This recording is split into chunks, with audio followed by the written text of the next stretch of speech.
What is going on, everyone? Welcome back to another episode of Top 10 Scary. And today we're going to look at the story and origins of Michael Myers from Halloween. Michael Myers is probably one of the most iconic horror villains of all time, second only to Freddy Krueger in my opinion. But there are so many different versions of Michael's story. Due to the amount of movies that came out, which one is the real story then? And which one should you watch if you want to know how he became the merciless killing machine that we know and love today? In this list, I will go over the story that was originally intended for Halloween by John Carpenter, and how it differs between the reboots and sequels. So let's jump in. Number 10. Judith Myers. All stories need a good origin point, and Michael's is no exception. In the original timeline, Michael grew up with an older sister named Judith.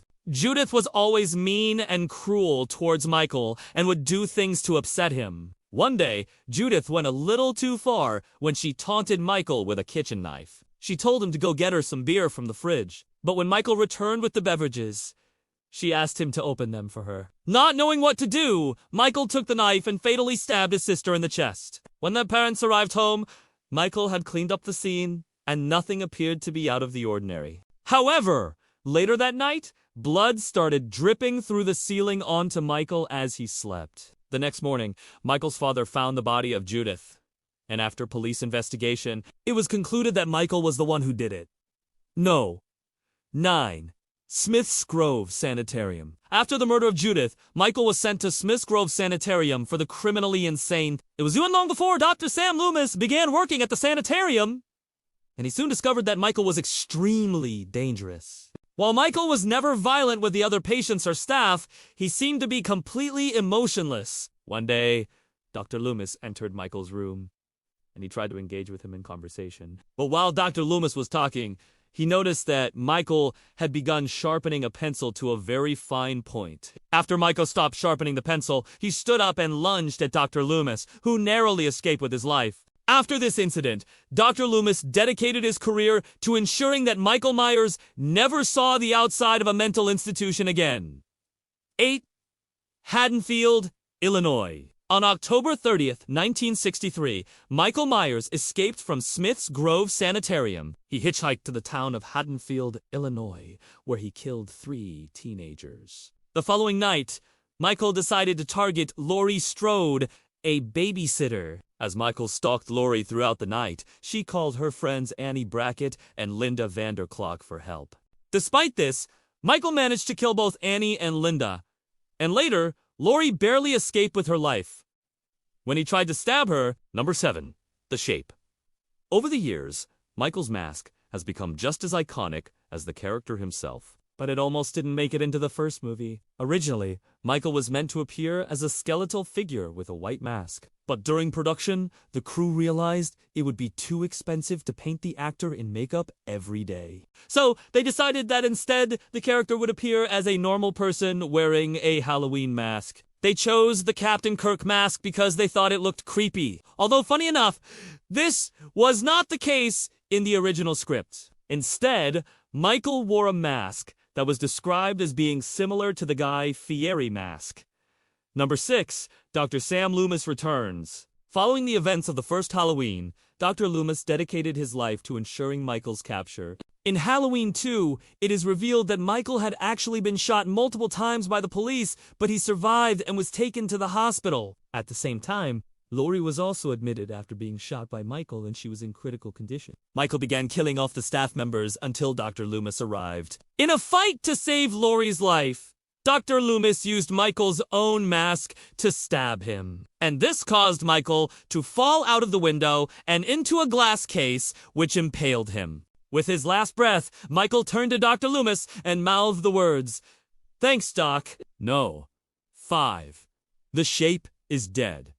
The events of Halloween 2 left Laurie in a coma, but she was eventually able to wake up and live her life. Michael was considered dead after falling into the glass case, but his body disappeared, and no trace of him was ever found. Number 4. B&L in Halloween 4, The Return of Michael Myers. It is revealed that Michael is actually Laurie's brother. He did not die in the glass case in Halloween 2, and he went on a killing spree once again. This time, he targeted Laurie's 10-year-old daughter, Jamie Lloyd. Dr. Loomis attempts to stop Michael once again, but he is unable to, and he dies in the process. Michael's rampage ends when Jamie lures him into a boiler room and accidentally electrocutes him. No. 3. Through time! Halloween 5, The Revenge of Michael Myers, picks up immediately after the events of Halloween 4. And in this film, Michael is brought back to life by the curse placed on him by a voodoo practitioner named Madame Delphine Leno.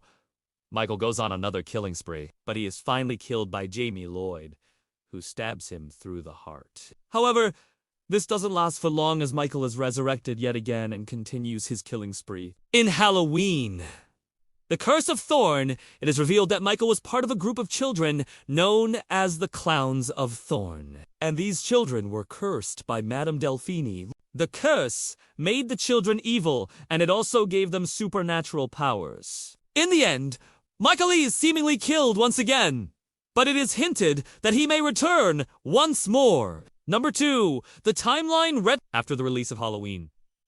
The Curse of Thorn. The franchise went into a period of development hell. For the next 8 years, there were rumors about new installments being created, but nothing was released until 2002. Halloween H20, 20 years later, ignored the events of Halloween 5 and 6. And it depicted Michael being killed by Laurie Strode. The movie was well received by fans, but it wasn't long before the franchise decided to bring Michael back once again. Halloween. Resurrection ignored Halloween H20 and instead brought back the plotline that Michael is Laurie's brother. In this movie, Michael kills everyone on set while Laurie escapes. And no! 1. The reboot and its sequel. In 2018... a new Halloween movie was released that ignored all of the sequels and went straight after the events of the first movie. In this version of events, Michael does kill Laurie's friends. And he does attack Laurie as well. But he is ultimately shot by police officers, and he is believed to be dead. However, 40 years later, Michael awakens and begins killing the people of Haddonfield once again. He targets Laurie's granddaughter, Allison, but in the end, he is killed by Laurie, who sought revenge for the lives that were destroyed by Michael. A sequel to the reboot, Halloween Kills, was released in 2021. And this movie depicts Michael being hunted down by a group known as the People Under the Hood. This movie is currently the latest installment in the franchise, and it is set to be followed up by a third movie, Halloween Ends, which is set to be released in 2022. So what do you think of Michael's story? Is he still scary to you after knowing all of his backstories? I would love to know your thoughts down below. But thank you all for watching. I've been your host, and I'll see you all next time on Top 10 Scary. Peace.